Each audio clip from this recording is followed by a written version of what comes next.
स्वागत है आपका इस क्लास में। लास्ट क्लास में हमने बात किया था हड़प्पा सभ्यता से संबंधित। तो पिछली क्लास में हमने देखा था उसका राजनीतिक एवं सामाजिक जीवन कैसा किस तरीके का था। आज की क्लास में हम लोग देखेंगे कि हड़प्पा काल में धार्मिक जीवन किस तरीके से था और आर्थिक क्रियाकलाप किस तरह से होता था। तो आइए पहले बात करते हैं धार्मिक जीवन के बारे में। धार्मिक जीवन का मतलब यह है कि क्या लोग धर्म में विश्वास करते थे, लोग पूजा पाठ करते थे या नहीं करते थे, अगर करते थे तो किस आधार पर, क्या क्या हमें साक्ष्य मिले हैं, इन आधारों पर हम लोग आज बात करेंगे। तो देखिए, हमारे पास हर वीडियो में बता रहा हूँ कि लगभग लिखित इसमें लिखित साक्ष्य तो जो मिले वो हम लोग पढ़ नहीं पाए। तो जितने भी पुरातात्विक अवशेष हमें प्राप्त हुए उस आधार पर हम कह सकते हैं कि यहाँ के लोग धार्मिक जीवन में इनकी रुचि थी। ठीक, जैसे मातृ देवी की मूर्तियां मिलना, मोहरों पर मातृ देवी का अंकन मिलना। ठीक, इस तरह से हम लोग कह सकते हैं। जब अवशेष प्राप्त हुए उसमें कुछ पीपल के पत्ते भी मिले, है ना। कुछ जो लिंग पूजा होती है उसके भी हमें प्रमाण मिले। ठीक, तो इस तरह से। और अभी के समय में जितनी भी पूजा हम लोग देखते हैं, जैसे जल पूजा, नदियों की पूजा करते हैं ना, नदी की पूजा हो गई, वृक्ष पूजा हो गई, है ना। तो यह सब मूर्ति पूजा हो गई, इन सब के प्रमाण मिले हैं। लेकिन यहाँ से एक बात आप लोग ध्यान रखिएगा, हड़प्पा सभ्यता में मंदिर के साक्ष्य नहीं मिले हैं। मंदिर के साक्ष्य नहीं मिले, साक्ष्य नहीं मिले। पूजा होती थी लेकिन फिर भी मंदिर के साक्ष्य नहीं मिले। मंदिर के साक्ष्य मतलब कोई ऐसा भवन नहीं मिला जो लगा कि जो मतलब मंदिर की तरह से दिखता हो। एक भवन मिला था तो उसके लिए अंदाजा लगाया गया था कि शायद यह मंदिर रहा होगा। ठीक है। ठीक इसी तरह से वहां के मुहरों पर कुबड़ वाले बैल का चिन्ह मिला, एक सिंग वाला पशु का इसमें अंकन मिलता है, पशुपति का हमें जिक्र उसमें दिखता है, नटराज की मूर्ति मिलती है। तो इस आधार पर हम लोग कहते हैं कि तब से मूर्ति की पूजा होती होगी। शिव भगवान शिव को नटराज के रूप में दर्शाया जाता है, तो यह माना जाता है कि ये तब से शिव जी की पूजा होती होगी। ठीक है। ऐसे ही पशुपति, एक वहां पे जो मुहरों पे पशुपति का अंकन मिलता है। और वहां पर एक और आपके हड़प्पा से एक मिलता है, एक मूर्ति जिसमें उस मूर्ति के पेट से वृक्ष को निकलते हुए दिखाया गया है। मूर्ति के पेट से, मिट्टी की मूर्ति है, उसमें एक वृक्ष को निकलते हुए दर्शाया गया है, जिसको जॉन मार्शल ने कहा है यह उर्वरता की देवी होंगी। जॉन मार्शल ने क्या कहा? जॉन मार्शल ये पुरातत्वविद थे, इन्होंने कहा उर्वरता की देवी, की देवी। क्यों? क्योंकि देखिए भाई, कोई भी चीजें अगर उपज हो रही है, किसी भी चीज का को अगर हम लोग उपजा रहे हैं, वो धरती से ही उपजा रहे हैं, तो उसको वो हमारा पेट भर रही है, तो उसको लोग इस तरीके से मानते थे। ठीक है, यह उर्वरता की देवी के तौर पर। इसी में आगे हम लोग देखते हैं कि कुछ जगहों से ताबीज हमें मिले। अब ताबीज किस बात को दर्शा रहे हैं कि शायद उसमें अंधविश्वास होता होगा, टोना टोटका। और इसी में हम लोग देखते हैं कि कहीं बलि प्रथा के भी साक्ष्य मिलते हैं। ये सारे उनके मुहरों से हमें ये सब चीजें प्राप्त होती हैं। कुछ जगहों पे योगी को भी दर्शाया गया है। योगी मतलब दाढ़ी वगैरह बना हुआ। कई बार आप लोग हड़प्पा के उस पे मूर्ति पे देखते भी हैं कि वहाँ पे दाढ़ी बना हुआ एक योगी है, प्रस्तर की मूर्ति है। कुछ पत्थर का भी मिला है, मतलब वही पत्थर का। और वहाँ पे योगिक क्रियाएं करता हुआ योगी को भी दिखाया गया है। इसका मतलब उस समय के लोग योग से परिचित थे। तो यह सब क्रियाकलापों के आधार पर हम कह सकते हैं कि वहाँ का जीवन जो था वो धार्मिक जीवन जो था वह पूरी तरीके से आगे बढ़ रहा था और लोग धार्मिक मान्यताओं को मानते थे। और उन्हीं मान्यताओं को हम आज भी देखते हैं। जैसे आप देखते हैं ना, पशु पूजा, वृक्ष पूजा, है ना, लिंग पूजा, तो मातृ देवी की पूजा। तो यह सब सारी पूजा जो आज भी दिखती है, ये पहले भी होती थी। अब इसमें हम लोग आएंगे आर्थिक क्रिया कलापों के बारे में। ठीक है। तो आर्थिक क्रियाकलाप में हम लोग देखेंगे कि यहाँ का जो मुख्य व्यवसाय था हड़प्पा सभ्यता का, जो मुख्य आधार था व्यवसाय का, वह तो था कृषि। ठीक। लेकिन लोग पशुपालन भी करते थे, उसके अलावा लोग व्यापार भी करते थे। यहाँ की जो वस्तुएं होती थी उसको बाहर सुमेरियन सभ्यता में, है ना, इस तरह से लोग भेजते थे। सुमेरियन का मतलब जो इराक में टिग्रिस नदी के किनारे का जो क्षेत्र है वहां से लोग भेजते थे। और आर्थिक क्रियाकलाप में आप यह कह सकते हैं कि व्यापार होता भी था तो स्थल मार्ग से भी होता था और जल के मार्ग से भी, क्योंकि लोथल से गोदीवाड़ा का हमें साक्ष्य मिला है। गोदीवाड़ा का मतलब एक तरह से पोर्ट समझ लीजिए, उस समय का पोर्ट। जैसे आज के पोर्ट पे क्या होता है, कहीं से जहाज आती है सामान लेकर और यहाँ से सामान लेकर जाती है, बड़े बड़े जहाज। ठीक है। तो ऐसे ही उस समय में लोथल से हमें क्या मिला है, गोदीवाड़ा का साक्ष्य मिला है।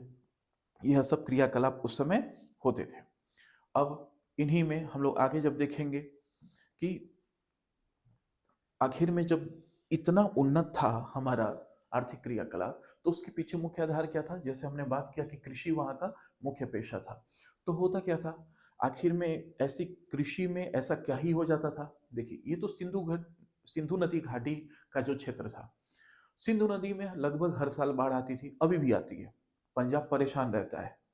अभी जब यहाँ पर बालाकोट, जब ये क्या बोलते हैं, अभी एक स्ट्राइक हुआ था जो पहलगाम हमले के बाद से, तो उसमें ये भारत सरकार ने कहा था कि हम इंडस वाटर ट्रीटी, सिंधु नदी जल समझौते को हम लोग रोक देंगे। हम नहीं माने, हम लोग इस पे कार्य नहीं करेंगे, यहाँ से पानी नहीं छोड़ेंगे। तो देखिए एकदम भूचाल आ गया वहां पर। मतलब एक तरह से सिंधु नदी जो है वहां की जीवन रेखा है पाकिस्तान की, और इसका पानी रुक जाना मतलब अपने आप में एक बहुत बड़ा उन लोग के लिए एक त्रासदी का विषय हो जाएगा। और जब बाढ़ आता है, बाद में यहाँ पे से भारत ने पानी छोड़ा तो एक ही बार पूरा लबालब भर गया। तो जब बाढ़ आता है तो वहां पे क्या करता है, बाढ़ अपने साथ साथ उपजाऊ मिट्टी भी लेकर आता है ना। तो जो सिंधु घाटी सभ्यता के अंतर्गत, हड़प्पा सभ्यता के अंतर्गत जो मिट्टी थी ये बहुत ज्यादा उपजाऊ थी, और उपजाऊ होने के कारण फसल अच्छी उपजेगी। जब फसल का उत्पादन अच्छा होगा तो जाहिर सी बात है कि खाने के अलावा बचेगा भी, सरप्लस की कंडीशन, अधिशेष की स्थिति होगी। और जब अधिशेष की स्थिति होगी तो उसको कहीं रखा भी जाएगा, बहुत ज़्यादा देर तक रखा भी नहीं जाएगा, क्योंकि फिर अगली साल भी तो होना है। तो आप लोग सुने होंगे कि हड़प्पा से, मोहनजोदड़ो से बहुत बड़े बड़े अन्नागार मिले, एक तरह से गोडाउन टाइप का आजकल जो होता है, उसमें ये लोग अनाजों को स्टोर करते थे और वहां से फिर एक्सपोर्ट करते थे। वहां से अनाज क्या होता था, बाहर जाता था अलग अलग देशों में।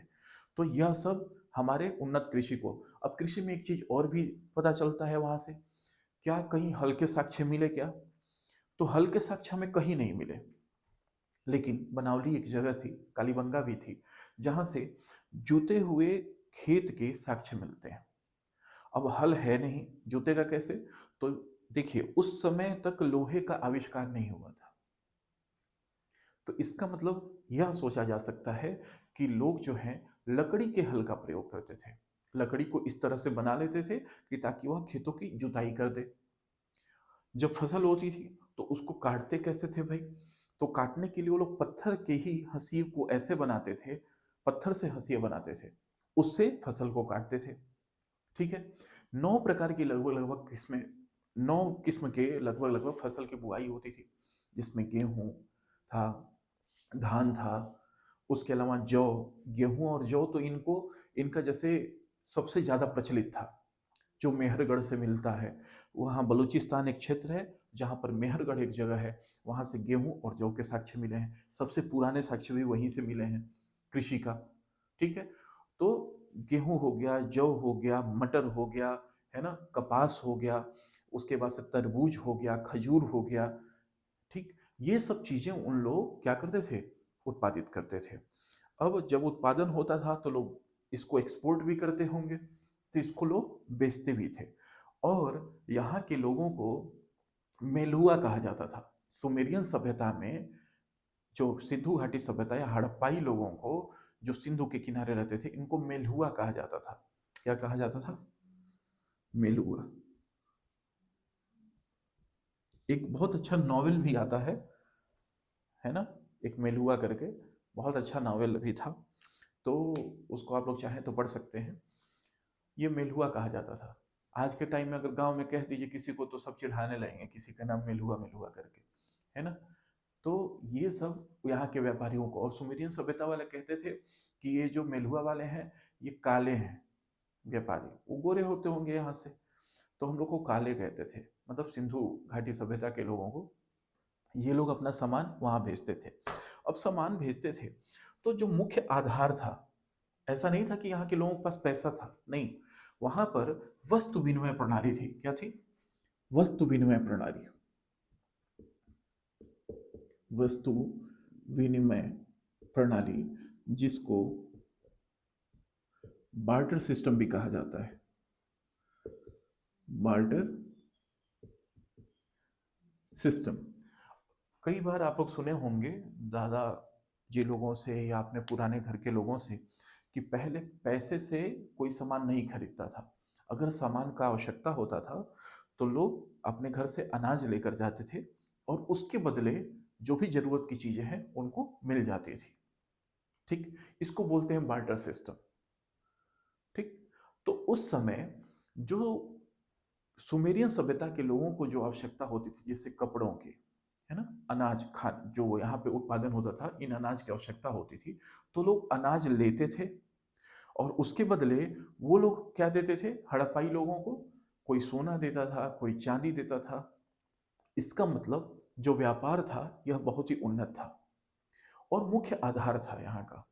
ठीक, और ऐसे ही ऐसे जब व्यापार होने लगा तो और क्या क्या चीजें वहां से मिली हमें। जब व्यापार होने लगा तो हम लोगों ने देखा कि वहां से मुहरें भी मिली। मुहरें, मुहरों पे हम लोग देखे कि वहां से सुमेरियन सभ्यता के कुछ नावों का भी जिक्र है। तब हम लोग को लगता है कि अच्छा, सुमेरियन सभ्यता के लोगों से हमारा क्या होता था? व्यापार होता था। तो यह सब सारी चीजें निकल कर आती हैं। इस आधार पर हम लोग कह सकते हैं कि ये इनका जो आर्थिक क्रियाकलाप था यह काफी उन्नत था। अब आगे की हम लोग जो क्लास होगी उसमें हम लोग देखेंगे कि माप तौल प्रणाली क्या थी, है ना। उसके बाद से जो मुहरें होती थी, हमने बताया कि हालांकि वो ट्रेड में काम नहीं आती थी लेकिन किसी और चीज के लिए काम आता था, है ना। मतलब ऐसा नहीं था कि वो पैसे होते थे उसको हम लोग दे दिए और उनसे ले लिए, ऐसा नहीं। वो मुहरें किसी और काम के लिए आती थी। तो मुहरों के बारे में भी हम लोग पढ़ेंगे, जैसे सेल खड़ी की मुहरें मुहरें होती थी, कैसी मुहरें मिली हैं उनके बारे में हम लोग पढ़ेंगे। और अगली क्लास के बाद से शायद ये हड़प्पा सभ्यता का लगभग लगभग हम लोग कोशिश करेंगे, क्योंकि उसमें हम लोग धातु विज्ञान को भी पढ़ेंगे कि उस समय लोग किस तरह की धातुओं से परिचित थे, है ना। तो ये इसके बाद से लगभग लगभग हमारा हड़प्पा सभ्यता खत्म होगा और फिर उस अगली क्लास के बाद फिर उसके बाद हम लोग चालू करेंगे ऋग्वैदिक काल, जो वैदिक काल होता है उसके बारे में हम लोग पढ़ेंगे। फिर आगे ऐसे ही करते हुए हम लोग एंशियंट हिस्ट्री को धीरे धीरे पढ़ते जाएंगे और फिर खत्म करेंगे। ठीक है, तो आज के लिए इतना ही। Thank you so much.